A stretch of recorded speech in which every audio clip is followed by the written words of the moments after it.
Grow your practice, grow your wealth, grow your impact.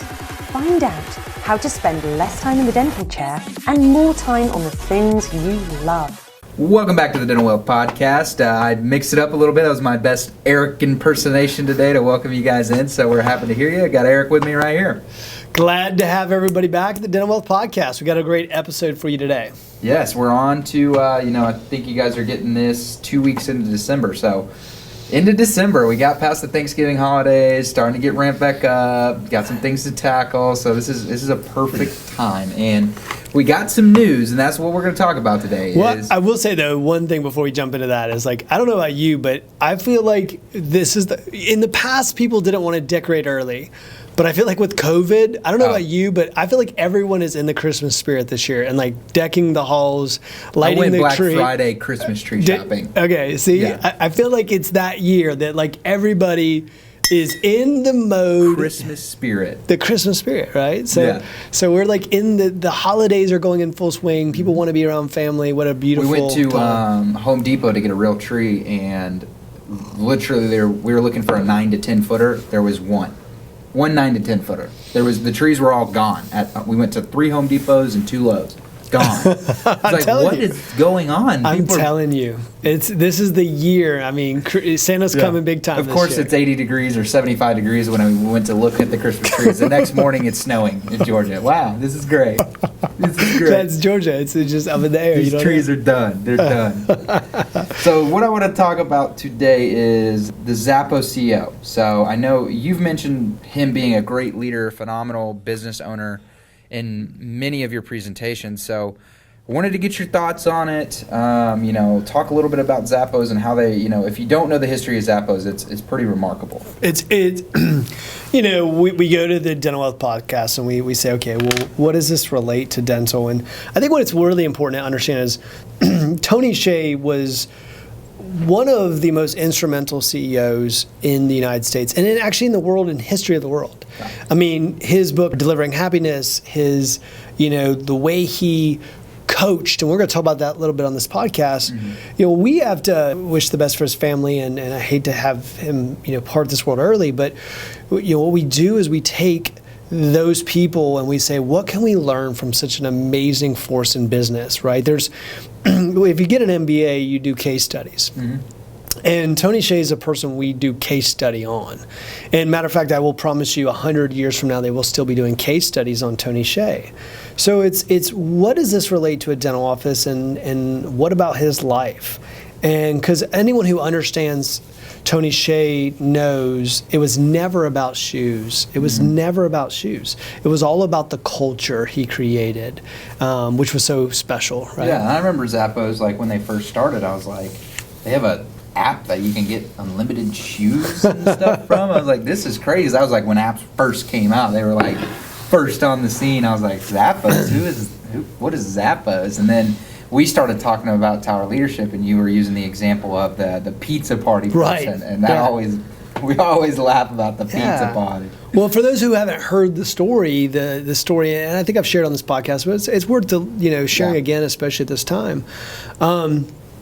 Is that there was a party happening in Los Angeles, and it was one of these highfalutin parties. It was A-lister type people that were there, and this lady had drank way too much, and it was about midnight, and she was the belligerent drunk who got a little bit carried away, and she started to say, "I want a pepperoni pizza," and was getting I know, especially at midnight. But was being belligerent and being, she would call these places up and they were saying, ma'am, we can't deliver pizza and, it's too late, we're about to close. So she calls up her Zappos rep.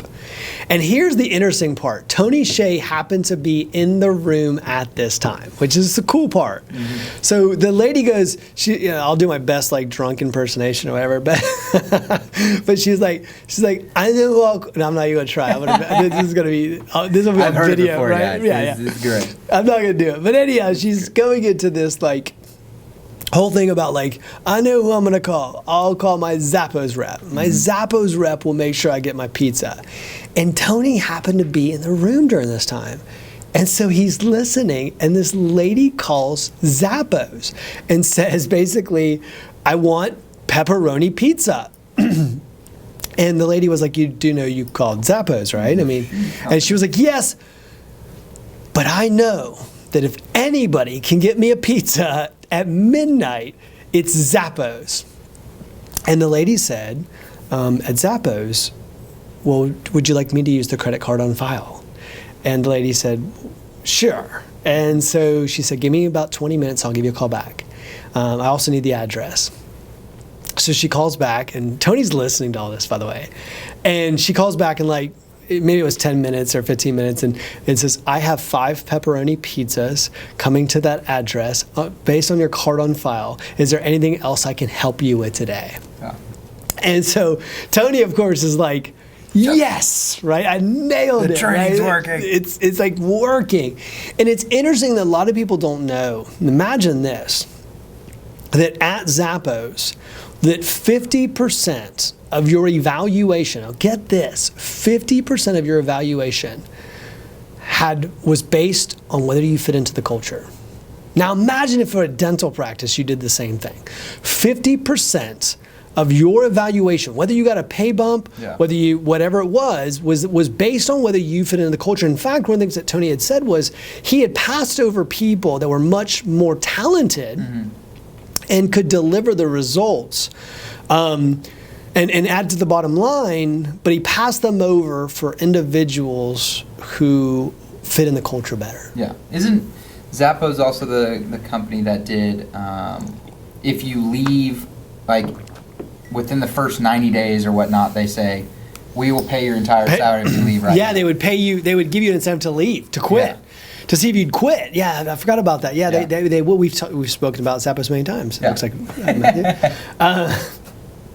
I thought that was interesting. I want to say it was 90 days or 6 months or something like that. Yeah. The end of that period, they would pay you 6-month wage to quit. Yeah. They would walk up to you and say, and here's a question for you, in your dental practice. If you walked up to your team and said, I will give you right now 3 months of pay. If you'll quit today, I'll give you 3 months. If you'll just walk out that door today, how many of them would walk out?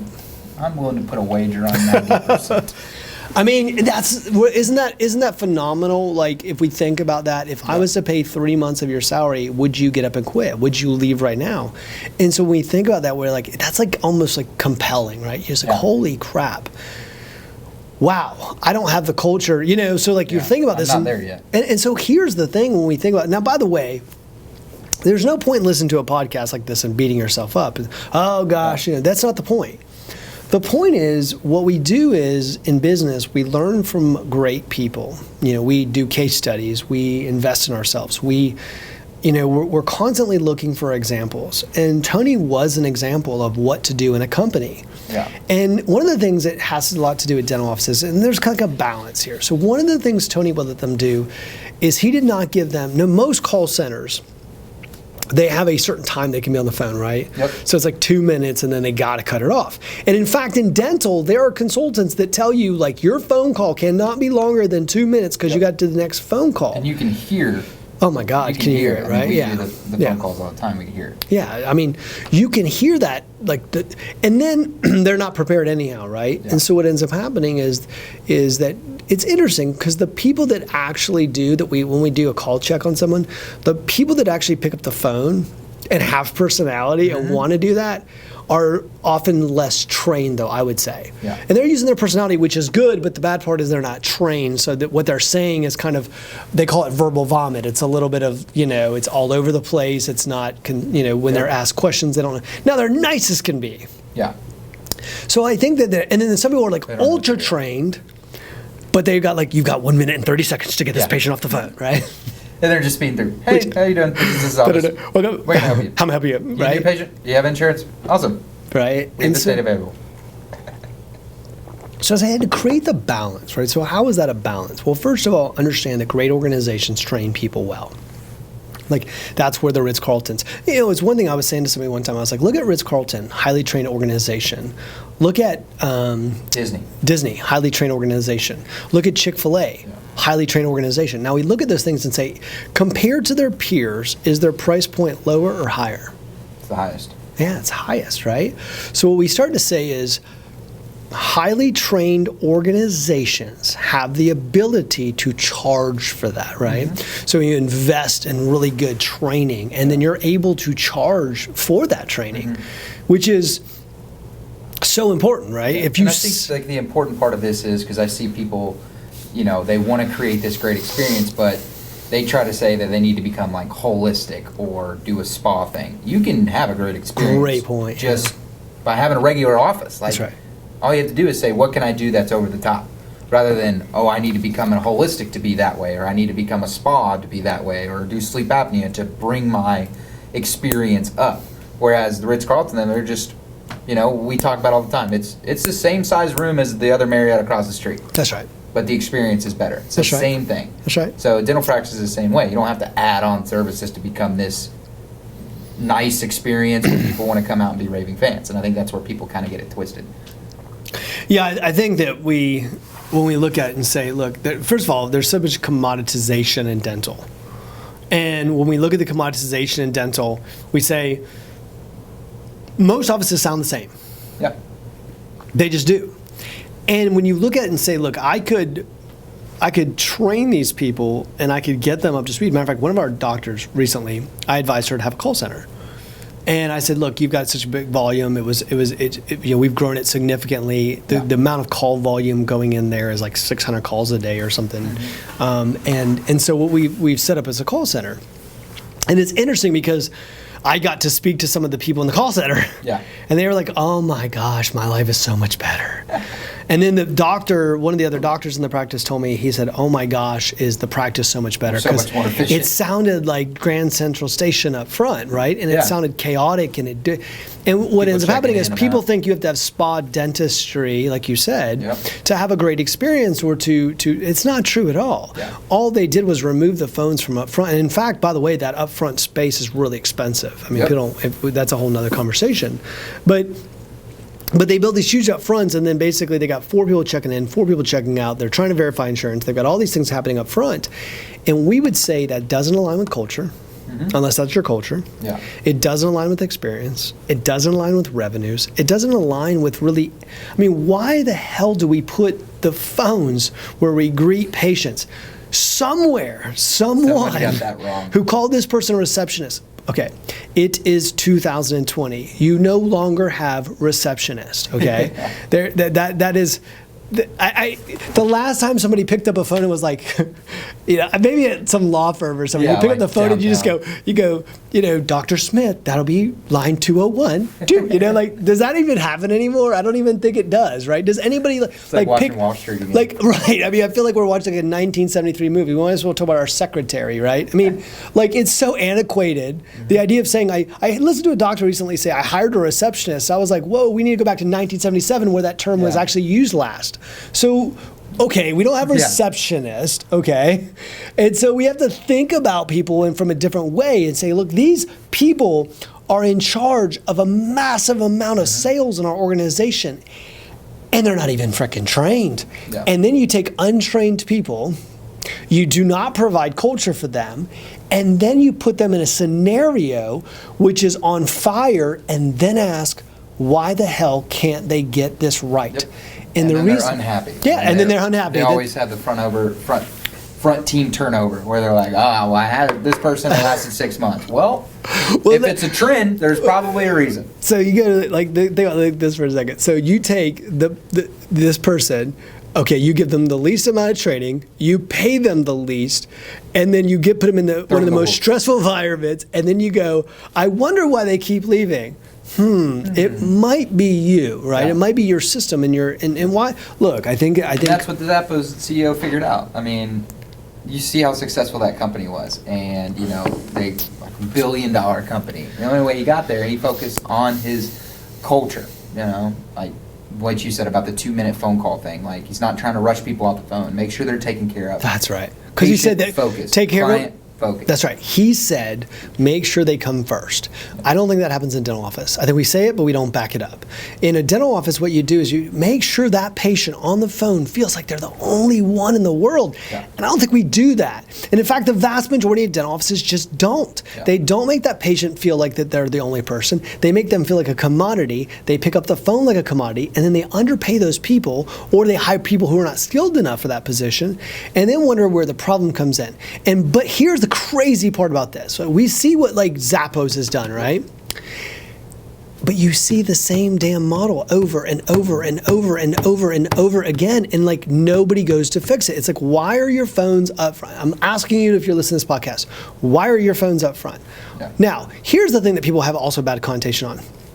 I had a doctor push back on me and said, well, I mean, we don't want to have a call center. It's anti-cultural. And I said, that's not true at all. I think what's not good for culture, putting somebody in a situation where they got 3 people checking in, 3 people checking out, they're trying to verify insurance and pick up the phone at the same time. That's not great for culture. Yeah. Giving some of these space and ability and the training to actually pick up the phone correctly. Have their own space. Like, you'd be surprised. That's right. Having to actually get to have conversations with somebody, making sure they're served and taken care of. That. Now, it does need to be, there needs to be a structure in place. Don't get me wrong. It can't just be this free willy-nilly, like, hey, how's it going? So did you take Teddy skiing? No. Like, it can't be that. But it can be, if it takes 2 hours to solve the problem. One of the things that Zappos also did, he gave them a budget. So team members had the ability to fix problems, by the way. And I know medical and dental is a little bit different. I get that. But I am saying, like, how much autonomy do they have to make certain decisions? And because we take people, because there's a third part of this, or fifth part, and we also disempower them, right? They're not empowered to really make any decisions. Yeah. They're the most underpaid people. They're put in a highly stressful environment, and they're the most undertrained people. And then we wonder, why can't we convert phones, and why can't we convert phone calls? And then by the way, I think the other part of this is, like, Tony was really big on what we said was culture. Yeah. Well, what is the culture? Especially if you tell somebody they've got to be off the phone in 1 minute and 30 seconds, like, what is the culture you are creating? Yeah. The fact that a consultant in this industry would tell someone that they better rush someone off the phone at 1:30 so they can make an extra $1 is missing the point. They might as well, I mean... I look at it from the standpoint of, I don't remember the last time I've gotten on a phone call and someone has gone above and beyond. And there's been plenty of opportunities for that person to do it. In a dental practice, when we do, clients ask us to give them a call and just see how their front team's doing, and they're saying, we can't get you in, you're a new patient, we can't get you in for 3 months. A simple, go above and beyond and say, what I can do is I'm going to check the schedule really quickly. I'm going to see if I can get you in. And we do have this, where we have a list of Friday potentials. Would you be open to a Friday? Like, just something to make them seem like you're trying to get them in. That's like, right. Yeah. Trying to get, because if you tell me it's 3 months from now, I'm not coming. Like, and that's the only thing you can tell me is it's 3 months? That goes back to empowering the team, right? Yeah. Because if the team isn't empowered to make decisions, so it's like you tell them, like, you're not able, here's block scheduling for whatever reason, you tell them, like, nothing is around this. By the way, if it's not in the block, you can't do it. Yeah. And so ultimately speaking, they have no decision maker. They can't go above and beyond. They can't try to do anything. What can you do in your practice to allow them to go above and beyond? What autonomy can you give them to make decision-making power? Hell, I'd put time spots on the calendar and be like, only use these for the person you feel like you need to go above and beyond for. Yeah. Like, I mean, there's a way to do this. You can tell in their voice that they, like, feel bad for telling you. Oh my gosh, yeah. 3 months from now, or even 2 months from now. Well, if you look at your hours and you're open friggin' till 3:30 every Monday, Tuesday, Wednesday, Thursday, maybe to get that person in, you say, let me see if I can get the doctor to stay an extra 30 minutes for you, and we get you in for that. Oh my God, what would that do, right? What do you think that person would go do in the marketplace too? Like, who do you think they're going to go tell? I called this office, they couldn't get me in for three months, but the person on the phone actually got me in and extended the hours for the doctor just to take care of me. And then what ends up happening is there's a place where you hear their volume. Like, you can hear their state change when they can't take care of you, and they go, I'm so sorry. Yeah. And like they're crushed. And by the way, doing that day in, day out, moment after moment, call after call, year after year, will destroy you. Mm-hmm. And because ultimately I believe that people want to serve people, and they want to solve problems, and they want to take care of people. And if they find the inability to do that within your organization, they will leave. They will leave, and you'll use all these other excuses, right, to say what caused them to leave. But ultimately, it was your culture. Now, it's also a process, right? But the culture creates the process, because if the why comes first, the purpose comes first, then we create systems and processes around that why. And so we have to deliver, happiness, right? Yep. I mean, are we really delivering happiness? And is your dental office delivering happiness? Are you focused on delivering happiness? Are you making sure that person who's on the phone right now gets off? And if, matter of fact, if you had one frickin' measure and it was 1 through 5, how happy do you feel like this person was when you hung up? I'm telling you that would make a big difference, because people want to deliver happiness. Your organization want to deliver happiness. It's not about making an appointment. It's not about selling shoes. That's why, I mean, you call one of these, like, I ordered something on Black Friday from Walmart. Of course you did. And it was a heck of a deal, baby, heck of a deal. And they sent me a survey immediately. And they said, how satisfied were you with this phone call or with this transaction? Walmart did that? Yeah, immediately. Look at that. And the lady I spoke to actually gave me probably one of the best experiences I've had in a long time when it comes to ordering something online. That's amazing. Yeah, like her language. Thank you so much for reaching out. How can I help you? Like, now, why do you remember that, though? Why did you remember that? Because she just was going above and beyond. I was just asking her to track an order that I placed, and she went above and beyond to make sure it happened. Yeah. And I was like, wow, this is from Walmart. Walmart, right? I mean, sure. Like, now, Walmart feels competitive pressure. Yep, from Amazon. Certainly. So I was like, I know exactly why this is changed around, because I've dealt with this before. And I was like, this is different. This would make me want to come back and purchase something again. That's amazing. I love that story. I love that story. You know, I think when Tony, and we'll close out with this thought, is that, you know, God bless Tony and his family and people like him, because they're you know, truly trendsetters in industries, and Tony's impact will last for, like I said, we'll be talking about him 100 years from now, and he truly created a new way of doing things. And I would encourage anyone who's a serious student to read Delivering Happiness, and to pick up and understand it's not about phone training, and it's not about how many appointments you book. It's about delivering happiness. It's about a culture, but it's not just, by the way, one of the things that Tony was big on, it wasn't just about being raving fans of their patients, by the way, their clients, customers. It was about making sure the team inside was raving fans. They were raving fans of the company. And here's a question. Are your team members raving fans of your organization? Because one of the things that Tony did was made sure the people inside were raving fans, and that's why culture was graded at 50%. If you make sure you have the purpose, the why, you're looking at taking care of the patient, and you're looking at taking care of the team, it'll make all the difference. Yep. So, guys, thanks for listening. I hope you enjoyed this podcast. Hit subscribe. Like and subscribe. Like and subscribe. Check us out on YouTube if you're listening on Apple Podcasts, Android, Spotify. Check us out on YouTube. I didn't even know all those. Yeah, I mean, we're on a lot of different things, and look, the numbers keep going up, so do me a favor. Yeah, just hit, you know, I always like, for me, now I get that, and by the way, I do this podcast, and I subscribe to our own podcast, but it was like, you know, but it's funny, because you get the release, it drops down in your phone, and you're, you know, then you see it, and it's like, and, you know, I'll go watch these back again as well, by the way, and there's something different about listening to it than seeing it. It's just a different experience. So, look, make this a commitment. Make the Dental Wealth Podcast a commitment. We come to you twice a week, giving you, quality content, things that you can go back and think about and implement. Get a friend, get a colleague, get someone who you can do this stuff with. Look, this stuff by yourself, by the way, even if you try to do this yourself, you would shove it in a binder, you would never get to it all. But by having a friend with you, it's like you have this ability to, when you speak about it, to a friend, to a colleague, you hear it again. Yeah, so you get this idea, and so these things become ingrained in you as you start actually sharing. So if you're not using, Dental Wealth Podcast with a friend, a colleague, somebody that you can share this with, and by the way, they don't need to be dental. We have a lot of people that listen to Dental Wealth Podcast that are not dentists. Yeah. And I know, because you guys have reached out. And like, I'm not a dentist, but I love the podcast.